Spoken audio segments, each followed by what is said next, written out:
Buenas noches, abogada Angélica Gaibor. Mi nombre es Oliver Singre, de la carrera de Derecho del segundo ciclo paralelo B. En esta semana hemos visto lo que son las curadurías, las tutelas. Las curadurías y las tutelas son cargos que se le asignan a una persona con la finalidad de proteger los intereses, ya sean de las personas que no pueden gobernarse por sí mismas, específicamente las personas que no pueden gobernarse por sí mismas. En el caso serían las personas que aún no han cumplido la mayoría de edad y los interdictos. Pero ¿cuál es la diferencia entre la tutela y la curaduría?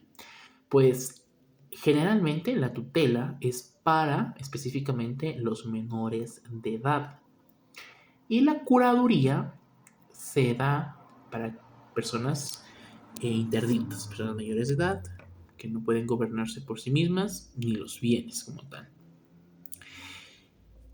Los interdictos abarcan cierto grupo de personas como toxicómanos, ebrios constitucionarios, personas que tienen una gran dependencia a sustancias sujetas a fiscalización.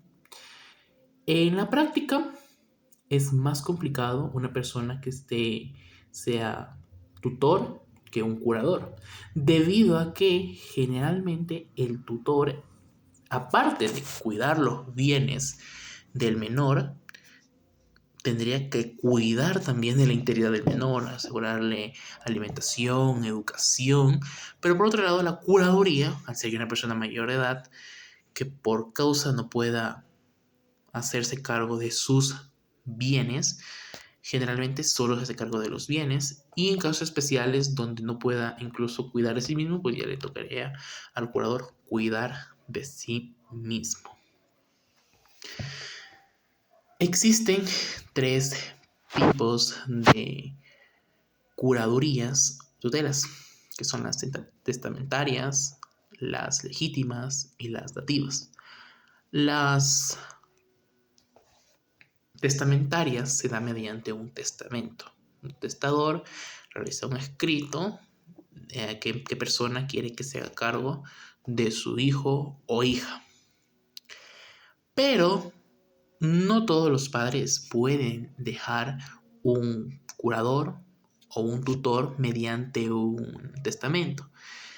Puede hacerlo un padre siempre y cuando éste no haya perdido la patria potestad. Y la patria potestad puede perderla por varias causas, como el mal manejo de los bienes de su hijo, el maltrato psicológico, el maltrato físico y entre otras causales que lo define el Código Orgánico de la Niñez y la Adolescencia. Cabe recalcar que aquella persona que está bajo la custodia de un curador o de un tutor se lo denomina pupilo. Y esto es en ambos casos, ya sea del tutor o del curador. Siguiendo con los tipos de tutelas o curadurías, se encuentra la dativa, que se da especialmente cuando se ha emancipado el menor y estando vivos los padres, es decir, es algo que se lo confiere la ley, pero a falta de que no haya una emancipación y este menor necesite de un guardador, es decir, ya sea de un tutor o de un curador, lo conferirá la ley y existe un orden para determinar cuál lo es. En primer lugar está el padre, después la madre, eh, los ascendientes. Por último se encuentran los hermanos del pupilo y en casos especiales los ascendientes de los hermanos del pupilo. Posteriormente se encuentra la dativa, es aquella que un juez lo confiere.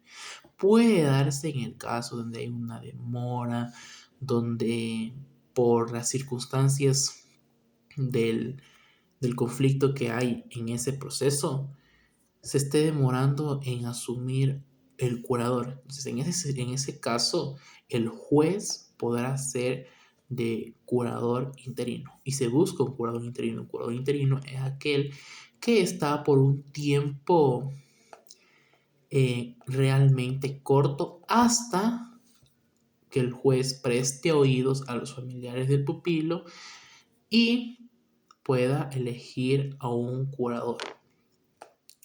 Ahora bien, no basta con elegir a un curador o a un tutor, incluso por testamento.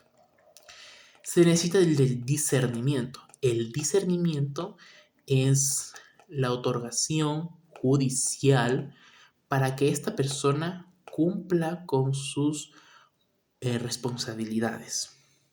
Pero para ello necesita unos requisitos. Primeramente necesita prestar lo que es la caución. Hay 3 tipos de cauciones según el artículo 31 del Código Civil, que son la fianza, la prenda y la hipoteca.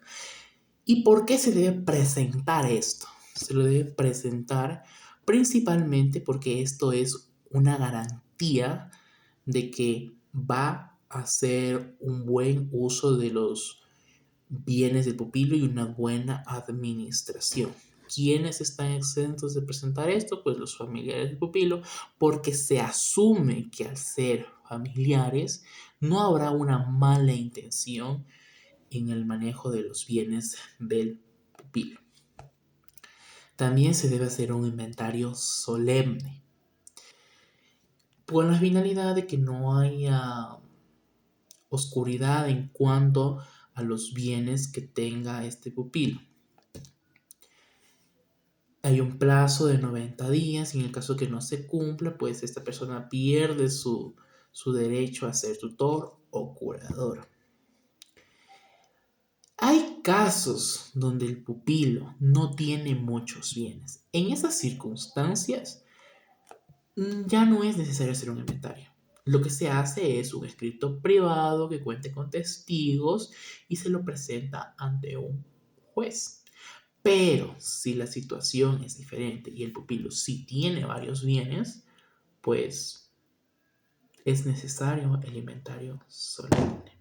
Hay razones por las cuales un inventario, hay errores en él. Por ejemplo, puede ser de que el pupilo tuvo una hacienda, una producción en arroz, en quinoa, y no se pudo determinar la cantidad que había ahí. Eso tendría que aclararse después para que no haya errores, incluso meterse en problemas legales a aquella persona que está a cargo del pupilo.